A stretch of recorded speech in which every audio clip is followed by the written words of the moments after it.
एक छोटी सी गांव में रामू नाम का एक लकड़हारा रहता था।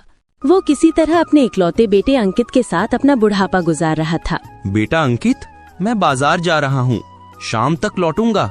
अगर सारी लकड़ियाँ बिक गईं, तो तुम्हारे लिए कुछ अच्छा जरूर लाऊंगा। आपकी इच्छा पूरी हो पापा, बस थोड़ा सावधान रहना। बाजार में बहुत धूर्त लोग होते हैं। कुछ लोग पैसा बनाते हैं और कुछ लूटे जाते हैं। लकड़ियाँ बेचकर जल्दी घर लौट आना। मैं खाना बनाकर आपका इंतजार करूंगा। ठीक है अंकित बेटा, मैं तुम्हारी बात का ध्यान रखूंगा। रामू अपने गधे के साथ बाजार की ओर चल पड़ा। बाजार पहुंचकर वह एक तरफ खड़ा हो गया और ग्राहकों को आवाज लगाने लगा। लकड़ियाँ ले लो, लकड़ियाँ ले लो, सूखी लकड़ियाँ, लकड़ियाँ ले लो, लकड़ियाँ ले लो, सूखी लकड़ियाँ। कुछ देर बाद एक धनी व्यापारी जिसका नाम सेठ जनार्दन था, उसकी नजर रामू पर पड़ी। इस फटीचर बूढ़े को तो आसानी से ठगा जा सकता है। वैसे भी ये शक्ल से ही जन्मजात मूर्ख लगता है। ये सोचकर सेठ जनार्दन रामू के पास पहुंचा। ए लकड़ी वाले, तुम्हें ये सारी लकड़ियाँ बेचनी है क्या? बिल्कुल बेचनी है हुजूर, लेकिन आप इसकी कीमत क्या देंगे? तो फिर बताओ, इस लकड़ियों की क्या कीमत चाहते हो तुम? हुजूर, बस 5 चांदी के सिक्के हुजूर। 5 चांदी का सिक्का सौदा महंगा है। खैर, क्या तुम लकड़ियाँ जिस हालत में हैं उसी हालत में बेचोगे? बेच दूंगा हुजूर, भला इसमें मुझे क्या एतराज हो सकता है? तब ठीक है, ये लो चांदी के 5 सिक्के और अपने मरियल गधे को लेकर जल्दी से मेरे पीछे पीछे चलो। सिक्का लेने के बाद रामू अपने लंगड़े गधे को लेकर सेठ जनार्दन के पीछे चल पड़ा। बड़ी किस्मत से आज की कमाई अच्छी हुई है। कुछ देर बाद सेठ जनार्दन रामू को अपने घर ले पहुंचा। जैसे ही रामू ने गधे से लकड़ियां उतारने की कोशिश की, कमबख्त लकड़हारे, रुक जाओ, ये तुम क्या कर रहे हो? हुजूर, मैं तो अपने गधे से लकड़ियाँ उतार रहा था ताकि गधे को ले जा सकूं। अरे बदमाश, क्या तुझे सौदे की शर्त याद नहीं जो तूने लकड़ियाँ बेचते समय मुझसे मंजूर की थी? कैसी शर्त हुजूर? मैं कुछ समझा नहीं। मैंने तो आपको 5 चांदी के सिक्के के बदले सारी लकड़ियाँ बेची हैं। सारी लकड़ियाँ ही नहीं, बल्कि सिक्के के बदले तूने मुझे अपना गधा भी बेचा है। क्या तूने इस शर्त पर लकड़ियाँ बेचना स्वीकार नहीं किया था कि लकड़ियाँ जिस हालत में हैं उसी हालत में बेचोगे? सेठ जनार्दन की बात सुनकर रामू के होश उड़ गए। हुजूर, आप ये क्या कह रहे हैं? शर्त के मुताबिक अब ये गधा मेरा है। तुझे अपनी कीमत मिल चुकी है, इसलिए तू यहाँ से चलता बन। नहीं नहीं, ऐसा मत कहिए हुजूर, मैं गरीब आदमी, बर्बाद हो जाऊंगा। लकड़हारा बहुत किड़किड़ाया, लेकिन सेठ जनार्दन ने उसकी एक न सुनी, बल्कि उसने आसपास के लोगों को भी इकट्ठा कर लिया।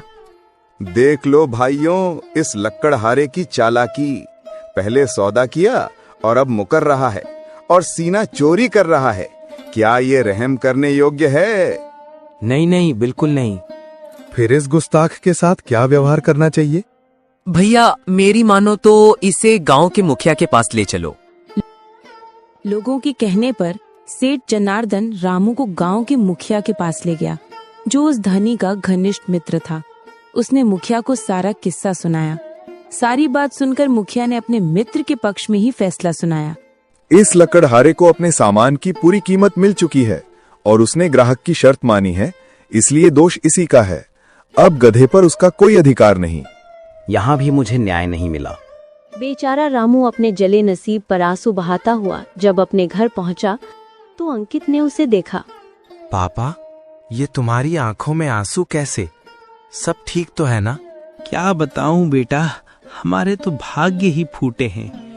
वैसे ही मेरे पास धन के रूप में कुछ नहीं था। आज हमारा लंगड़ा गधा भी हाथ से निकल गया। रामू ने सारी बातों को अंकित को सुनाई। सारी बातें सुनकर अंकित ने अपने पिता की हिम्मत बढ़ाते हुए कहा, तुम जरा भी चिंतित मत हो, बापू, सब ठीक हो जाएगा। भगवान के घर देर है पर अंधेर नहीं है। लेकिन सुबह दुख के कारण रामू चारपाई से उठ न सका। अपने पिता की हालत देखकर अंकित बोला, मेरे अच्छे पापा, आज तुम्हारी तबीयत ठीक नहीं है, इसीलिए आज मैं बाजार जा रहा हूँ।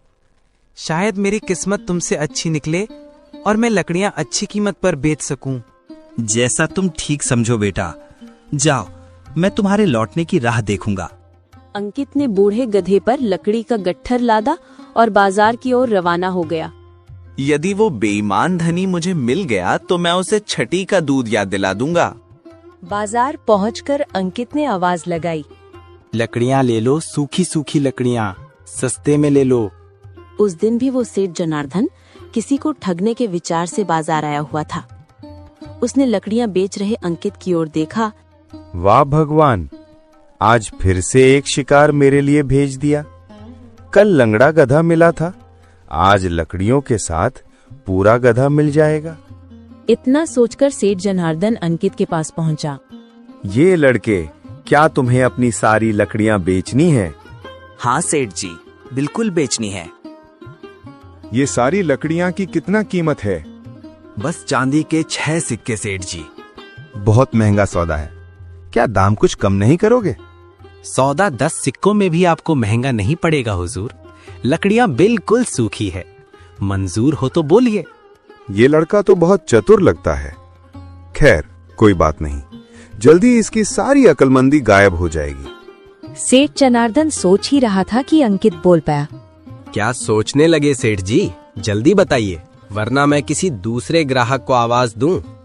ठीक है, मुझे 6 सिक्कों में सौदा मंजूर है, लेकिन ये लकड़ियां जिस हालत में हैं, उसी हालत में बेचनी होंगी। क्या तुम्हें मंजूर है?